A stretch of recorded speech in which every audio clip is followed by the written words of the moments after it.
বরবাদ সিনেমার মধ্য দিয়ে বলিউড ইন্ডাস্ট্রিতে পা রাখতে যাচ্ছেন ঢাকাই সিনেমার শীর্ষনায়ক মেগাস্টার শাকিব খান। এখন থেকে তাকে বলিউড ইন্ডাস্ট্রির বলিউড সিনেমায় দেখা যেতে পারে। সম্প্রতি এমনই গুঞ্জন চলছে সামাজিক যোগাযোগ মাধ্যমগুলোতে। সম্প্রতি ভারতের মুম্বাই চলছে বরবাদ সিনেমার শুটিং, আর এই শুটিং স্পটে শাকিব খানের সঙ্গে দেখা করতে আসেন বলিউডের বিখ্যাত পরিচালক মহেশ ভাট। শাকিব খানের সঙ্গে যোগাযোগের চেষ্টা করেও তার সাথে কথা বলার সম্ভব হয়নি। জানা যায় তিনি সকাল থেকে শুটিং এ ব্যস্ত রয়েছেন। গত 2 দিন সারা রাত শুটিং করেছেন।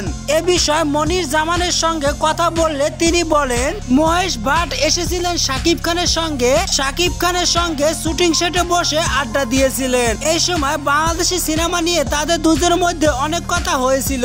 দুই দেশের স্বার্থ সমন্বিত রেখে সিনেমার মাধ্যমে সম্পর্কটা আরো কিভাবে এগিয়ে নিয়ে যাওয়া যায় এ বিষয়ে আলাপ আলোচনা করেছেন। ভারতীয় সিনেমা শিল্পীতে এই পরিবারের অবদান অনেক বেশি ভিউয়ার্স, তাই আমরা সবাই জানি বাংলাদেশের সিনেমার কিছু হতে পারে। মহেশ ভাট আড্ডা দেওয়ার পরে বেরিয়ে যাওয়ার সময় শাকিব খানকে তার ইন্ডাস্ট্রির দাওয়াত দিয়ে গেছেন।